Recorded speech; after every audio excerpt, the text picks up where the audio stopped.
Assalamualaikum semua, kembali bersama Aperture Podcast. Untuk video kali ni, episod kali ni aku dengan Nabila je, dua orang. Sebab Faris dia ada family emergency. Aku Zaf sama co-host Nabila. Okay, so Nabila, selain daripada cerita ni, kan, cerita yang kita nak review ni, apa lagi konten yang Nabila tengok ni for the past week lah? Takkan tengok satu movie je kan? Nabila jarang ada movie time lah, especially pergi wayang. Kalau ada masa pun tengok Netflix je. Tapi tu ya, Netflix ke ada itu pun jarang. Tak ada. Jangan tengok. Jangan tengok movie. Sebab Netflix banyak cerita baru sekarang. Yang Grey Man tu pun tak tengok lagi sebenarnya. Yang mana? Grey Man, tapi diorang cakap macam lagi best Grey Man tu. Oh, Grey Man. Oh, ya. Okay, dia kan macam lebih kurang kan? Yelah, cerita pasal some agent Trade kan. CIA, espionage. Yelah, masa kita orang review tadi, Nabila tak ada kan? Ajak tak dia. Okay.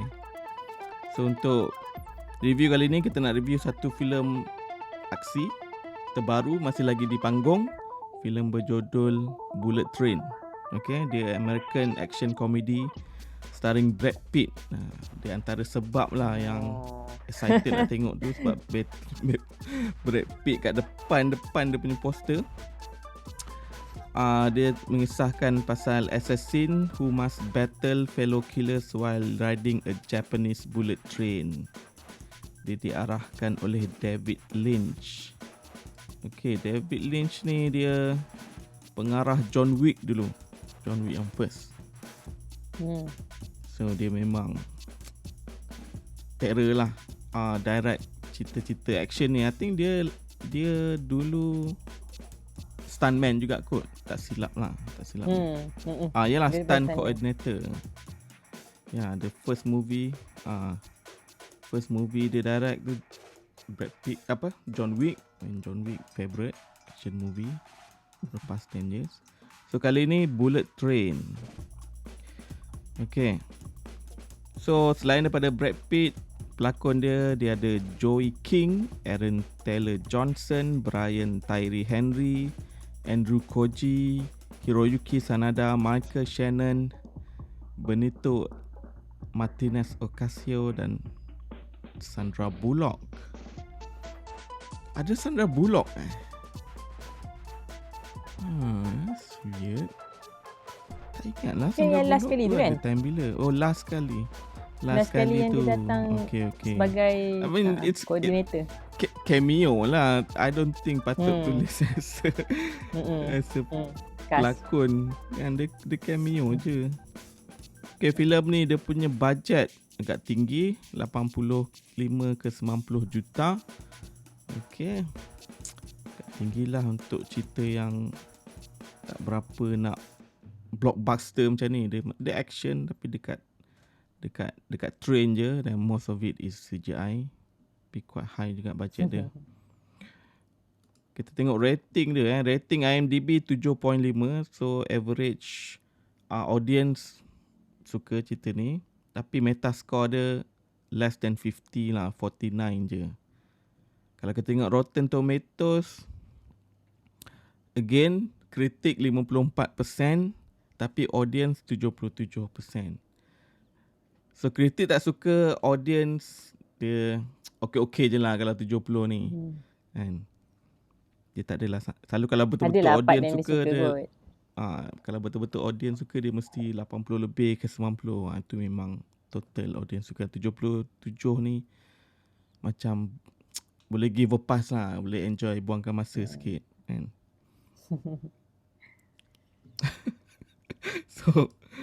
So macam mana Nabila cerita ni? Dia punya plot tu semua. Is it interesting? And first impression. First sebab tengok poster, sebab Brad Pitt je. Dia macam, Brad Pitt action comedy. Okay. Cerita ni, masa first tengok kan, Nabila terus macam dia dapat engagement lagi awal. Sebab cerita dia tak ada drama yang masa first. So dia macam terus cerita. Terus into the jalan utama, cerita utama dia. Lepas tu, okey lah, kita, tapi cerita ni yang menariknya sebab kepelbagaian karakter tu, contoh macam Assassin, tak semua Assassin tu dia bawa karakter yang sama. Jadi dia tak boring tau. Dan kita tak duga dia ada, dia ni pun Assassin, dia ni pun macam dia ni pun diupah untuk bunuh, dia ni pun.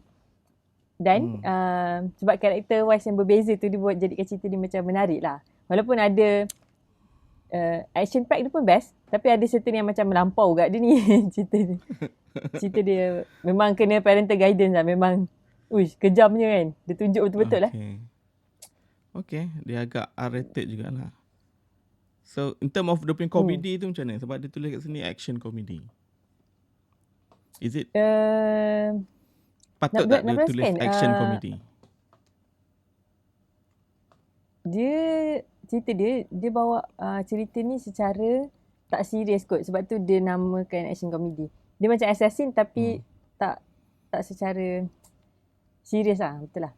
Sebab lagi satu watak yang yang twin tak berapa twin tu. Rasa tu itu membuatkan dia lebih rasa lemon tangerine. Dia lebih rasa komedi tu kot. Comedy sense tu sebab Brad Pitt dengan the twin tu. Saya rasa lah. Lebih dibawakan. Okay, for me susah nak ambil serius cerita ni. Sebab mula-mula start tu dia memang tak ada character introduction, dia terus start je kan. So in between tu kita kena figure out diorang ni semua siapa kan. Brad Pitt ni siapa, Aaron Taylor Johnson ni siapa, diorang ni kerja dengan siapa kita tak tahu. And then dia reveal sikit-sikit lah. Okay, that type of structure tu I suka lah. And then dia punya cerita pun narrative dia pun tak linear. Dia ada flashback sikit-sikit kan. For me bila tengok cerita ni, I teringat filem Quentin Tarantino punya style. Dia selalu buat this type of movie lah yang non-linear punya structure. And then for the first half of the movie tu dia banyak dialogue tau. Especially Lemon dengan Tangerine tu, dia selalu banter dua orang kan. Tapi dia punya dialog tu not that good lah for me. Untuk the capture the moment tu ada, for me tak dapat sangat lah. Sebab pernah tengok cerita yang try buat macam ni better, so susah untuk nak terima dia punya approach tu. But still enjoyable juga tengok cara diorang punya presentation tu semua. In general cerita dia, even though dia punya structure macam dia berkait kan antara dua orang ni semua, dia berkait kan, orang ni nak bunuh orang ni, orang ni nak bunuh orang ni, orang ni pun nak curi orang ni. Semua kan? For me dia not been done, tak cantik sangat lah sebenarnya. Kan, compare to film, kalau kita pernah tengok cerita-cerita yang Guy Ritchie direct, dia selalu buat cerita yang berkait-kait macam ni, much more cohesive lah. This one is a bit janggal sikit. Nampak dia try to do, tapi dia cuba benda yang tak berjaya. Dia try copy something, and Guy Ritchie punya style, Tarantino punya style, dia try combine. Tapi tak berapa nak menjadi sangat lah. Tapi in term of action, it's enjoyable lah. Cuma karakter, sebab dia action comedy, tapi at least I nak karakter tu something yang believable. Dalam ni susah nak percaya diorang ni it's a real character. Nampak macam just some caricature. Macam Brad Pitt punya karakter tu, dia macam tak berapa nak serius. Macam bukan assassin. Macam bukan assassin. Dia macam tak berapa nak serius. Tak tahu dia takut ke, dia memang terror ke. Tapi bila mula-mula tu tak nampak dia pun macam assassin, nampak macam dia pencuri ke apa, orang hire dia kan. Memang dia punya misi tu nak curi the briefcase. Oh ya, yang on the phone tu Sandra Bullock Yelah, selama ni okay, dia cakap. baru, Last kali kan baru jumpa. ingat. Last kali tu baru dia keluar. Okay lah. Okay, dia punya karakter tu ada from the start lah. Mula-mula ingat itulah Brad Pitt tu just another pencuri je. And then bila gaduh-gaduh macam terror pula kan. So dia ni assassin ke tak? So dia tak berapa nak convincing kat situ, tak berapa nak clear. So dia punya threat pun tak tahu siapa actually yang tolak tepi yang samurai last sekali tu, Russian samurai tu. Dalam ni yang lain tu tak tahu siapa yang paling jahat sebenarnya. Sebab Brad Pitt senang-senang je boleh habiskan diorang ni kan. Tapi itulah dia punya action tu lah. I think action, how they represent action tu lah menarik. Bila diorang gaduh-gaduh hand to hand combat tu, yang dia gaduh dengan yang perempuan pakai kostum tu, yang dengan poison tu seronok. And then Aaron, yang diorang kembar tu, dia cuba nak menunjukkan yang dua orang kembar ni sangat jahat dan terror. Tapi again towards the end dia kalah juga dengan Brad Pitt tu. So I tak dapat lah benda tu. Something wrong kat situ lah. Ada something missing yang tak dapat nak grab for me to really like this movie kan. Bukanlah nak kata nak ambil serius sangat, tapi something missing lah for me. Apa yang paling best sekali, yang memorable Nabila rasa?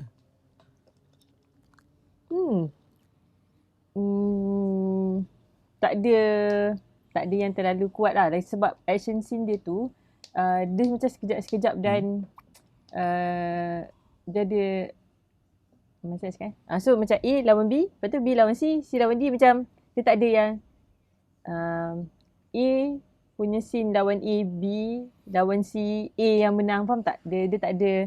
So kita tak boleh ingat scene tu sebab dia tak panjang dan dia involve banyak karakter. Dia macam okey untuk tengok, tapi dia punya kekuatan tu kurang lah. Yalah, untuk kita invest to the story, for me tak ada lah. That element tak ada. And lagi satu, dia cerita ni more tu macam cara dia nak deliver orang tu punya karakter, more to storytelling. Dia bukan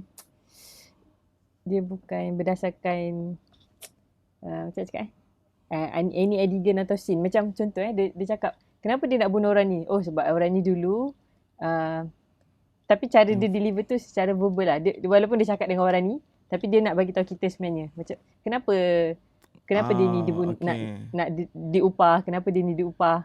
Faham tak? Dia macam dalam dialog lah. Dia tak show lah, dia just tell je. Yeah, I can see that. Tapi ada juga yang dia tunjuk yang flashback tu semualah, yang cowboy Mexican tu, yang dia kena poison masa dia punya wedding. Dia go all the way tunjuk that flashback panjang tau. Assassin tu datang dari mana, kan? Dia mati tu semua, betul. So dia nak balas dendam. Dia jumpa Brad Pitt, betul, dia terus mati. Macam dia build up that character sangat lama, tapi dia mati macam tu je. And then yang Lemon dengan Tangerine tu pun dia bagi flashback pasal yang dorang ni memang konon twins lah. Memang dari dulu, dari kecil dulu hidup sekali. I ada question. I ingat yang Aaron Taylor Johnson tu dia ada some accent kan. I don't know whether Scottish or Irish lah. Kan? And then yang brother dia tu, kan, Brian Tyree tu, dia ada accent juga tak? Rasa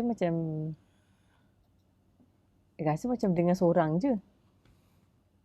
Kan rasa macam seorang kan. So accent tu datang dari mana kalau dia dua-dua dari kecil sekali? Sama. Okay. So for me, benda tu Sebab yang seorang tu, yang si Aaron tu, cara dia cakap tu nampak sangat. Sebab tu dia nampak janggal lah bila jadi twin. For me, dia just nak buat tu macam untuk comic relief je lah. It's not really adding some value. So bila ada something yang doesn't make sense macam tu kan, susah for me untuk attach to the character. Dia bagi kita backstory yang kononnya diorang ni memang close, macam adik-beradik betul. Obviously dia bukan kembar yang betul lah kan. So tapi dia nak bagi impression yang diorang ni memang close, adik-beradik betul dari kecil dulu duduk sekali satu rumah. But it's not enough. So bila salah satu tu mati or injured ke, emotion tu tak sampai. Even though dia adalah kononnya satu scene yang sedih sangat tu kan. Tapi okay, aku tak rasa kau rapat pun sebenarnya. Kan? The connection antara lemon dengan tangerine tu. So kurang kat situ lah. And then bila at the end the reveal yang Russian punya samurai tu pun macam tak berapa nak impacted sangat lah. Kita mengharapkan some big boss yang betul-betul boleh boleh bagi the final punya action tu memang meletup kan. Tapi yalah, lembik je lah sekali tu kan. Same goes dengan story yang tu macam yang Japan tu, yang anak dia tu kan, yang dia kena ugut dengan budak perempuan tu sebab anak dia kat hospital kan. Yes. Okay, that side of story pun macam supposed to be serious lah kan. And then towards the end tu dia tak ambil serious pun, habis macam tu je kan. Yang budak perempuan tu pun last kali rupanya dia anak. Tak convincing kan tu anak. Tahu tak apa nak cakap. Tak convincing langsung. Kalau dia tak bagi tahu bapak dia, saya lah anak awak yang tu, tak perasan pun. Tak perasan. Okay, dia cuba, dia rahsiakan benda tu from the audience kan. So kononnya the reveal towards the end tu macam something yang shocking moment lah. Oh, dia punya anak mafia tu kan. Tapi macam dibuat-buat dah cerita ni tau. Something yang tak betul-betul ditulis dengan tak baik. Tak mula-mula masa dia cakap saya lah anak awak. Ingatkan perempuan ni ada something wrong, psychologically rosak ke apa, tak tahulah kan. Macam sebab dia daripada awal dia macam psycho sikit kan. So rupanya dia memang anak. Ingatkan dia saja psycho mengaku anak ke kan. Itulah kononnya twist kat situ lah kan. Oh, dia anak yang jahat ni. Tapi kenapa dia nak bunuh bapak dia? Kan bapak dia lebihkan anak lelaki dia tu. Kan dia kata dia macam tak ada makna.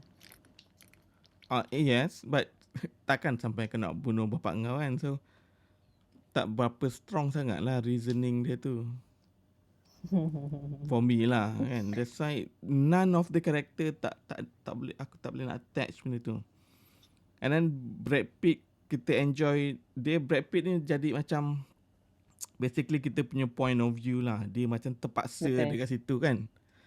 And then terpaksa harungi benda ni semua kan. Padahal dia punya job, dia macam replacement je sebenarnya kan. That one I suka lah. That one tu dia kata dia ada replacement je. Sebab the guy tu yang cameo last kali Ryan Reynolds tu kan, patutnya dia the actual agent yang nak kena curi briefcase tu. That twist I suka lah, that twist. Tiba-tiba Ryan Reynolds kan, lama. Sampai dia nak mati kawan tu. Bukan, saya bukan cover. Kesian. So itulah. So in general, bits and pieces lah I enjoy. Ada dia punya action tu semua. Tapi saya overall not really lah. I don't think I can watch again lah. Sebab tak ada attachment with any of them. Tak ada attachment with the story. And I don't care about dia punya mission. I don't care about dia punya relationship yang macam twins tu. Dan jahat dia pun, alamak, antagonis. Lagi satu pun, yang elemen of surprise tu bapak dia. Bapak yang orang, anak dia sakit tu. Anak dia masuk hospital. Cucu dia masuk hospital. Dia telefon anak lelaki dia tu kan. Macam mana anak lelaki, macam mana bapak dia tahu dia dekat train yang tu dan ada kena-mengena dengan musuh lama dia. Faham tak? Macam itulah kan dia call dia punya convenience tu agak ketara sikit lah dia. dia saja je nak cantum-cantumkan cerita ni, semua orang tu macam, connected, tapi secara okay lah, ni dia boleh jadi bapak ni. Okay, dia ni musuh lama, kita gaduhkan dia macam tu. Dia terlalu convenience. Dia cantum-cantumkan cerita tu. So for me, they try to be clever lah buat this movie. Konon, okay, this is paling genius lah dia boleh buat. And towards the end, semuanya connected. But, boring lah. And I think the same feeling masa aku tengok cerita Greyman. I think it's the same. Movie ni tak patutnya keluar kat panggung sebenarnya. Dia standard Netflix punya movie je. Maybe dia lebih budget sikit lah. Come on, takkan Brad Pitt kot letak Netflix. I think that's why dia masuk panggung lah. Tapi in term of storytelling, in term of dia punya overall CGI quality, Netflix punya CGI quality je. It's not that much pun.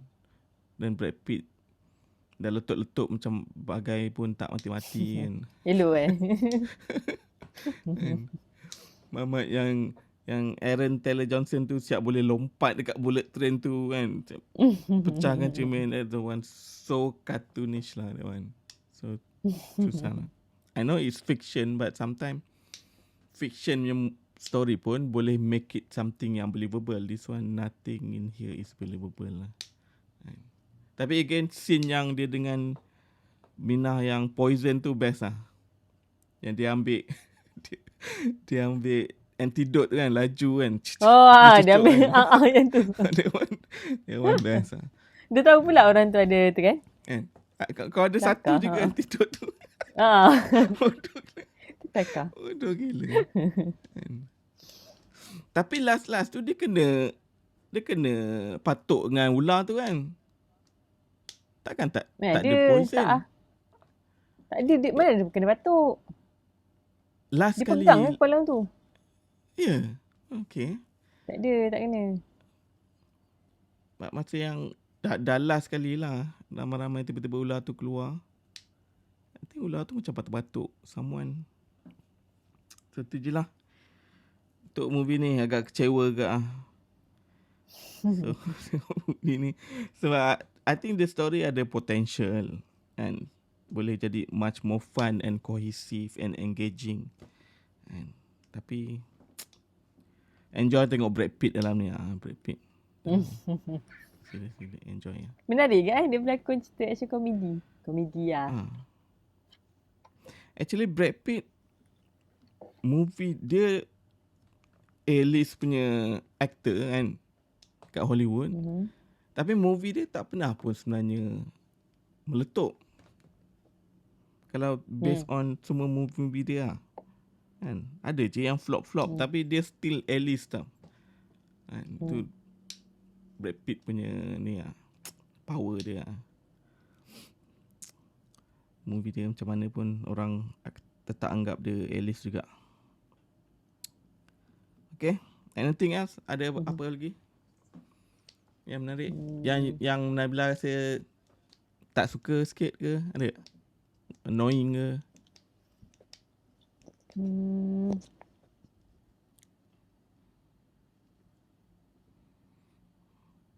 Tak lah. Rasa macam semua tak ada bagi kesan sangat lah. Especially yang datang tiba-tiba sebab wife dia mati masa wedding. Yang tu rasa macam yang tu je lah kot rasa macam tak payah pun tak ada pun tak apalah kot. Mungkin karakter dia tu saja je sebab nak connectkan semua orang yang kat dalam assassin tu. Dia sebenarnya datang pun bukan nak bunuh lelaki tu kan, Brad Pitt tu. Tak tahu sebenarnya dia tahu tak siapa yang poison dia. Kan sebab dia datang tiba-tiba dia kata saya nak bunuh awak. Padahal dekat letter tu orang lain kan, perempuan tu kan yang pakai dia tak tunjuk kan dekat letter tu. Dia tunjuk letter lah. Dia buka lepas tu ada di satu lady ni yang pakai Yalah, mascot dekat dalam pakai train tu. kostum tu lah. Yang poison tu. Kan? Bukan. Yang maskot tu is the poison lah. No. Mascot tu lah yang dia datang, Yalah. yang letakkan poison ni. Maskot tu lah yang assassin poison tu. Dia yang poison the wedding. Poison the wedding. I think yang Rasa paling assassin Mexican tu, pelakon tu actually I think penyanyi or something lah. Apa nama dia? Dia penyanyi ada cameo lah. Tak ingat lah nama artis. Dia ada artis lah. Penyanyi. Itulah. Other than that, nothing lah. Antagonist pun tak menarik sangat. Yang bom yang diletak dalam briefcase tu pun meletup bodoh macam tu je. Kan? Macam all the element they introduce awal-awal semua jadi useless towards the end. Kan? At least do something clever about it lah. Dia beria kot. Nak buka briefcase tu, nak pasang bom, nak bunuh bapak dia. Lalas yang mati sama low life punya pembantu kan. Aduh. Tak, cakap pasal briefcase ni satu scene yang rasa macam kelakar. Yang dia kata, dia represent yang siapa ni? Aaron yang mati dulu kan. Bukan, yang Brian mati dulu. Lemon. Mati dulu. Lepas tu kan dia ganti Lemon. Dia dengan Tangerine keluar. Nak jumpa dekat satu stop tu. Lepas tu dia angkat briefcase. Oh, ya. Lepas tu dia tahu lah. Tengok ni ada briefcase. Lepas tu unlock. keluar kawan-kawan. Lepas tu dia kantoi. Rasa tu je scene yang kelakar. Yelah, ada bit and pieces yang menarik tau. Yelah. Yang boleh buat tergelak lah kan. Especially Brad Pitt lah.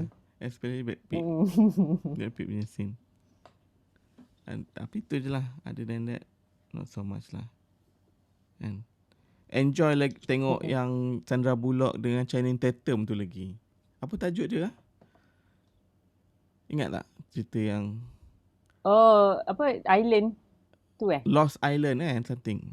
Lost something. Bukan lah. Ya ke? Lost City. I think that one lagi menarik. Kan Brad Pitt dalam tu sekejap je pun power gila. Okay, tu je lah. So kakak berapa boleh rate ni, Nabila? Overall enjoyment. Rasa average je kot. Sebab Nabila tengok cerita ni, Nabila rasa sebab ada Brad Pitt je. Kalau tak, awal dah keluar kot. Macam tak ada lah nak tengok wayang cerita dia. Nabila rasa Nabila bagi 3.4. 5 tak sampai lah. 3.4 And for me 2.5 je lah. Half je lah. Sebabkan Brad Pitt dengan a few scene yang buat I tergelak tu.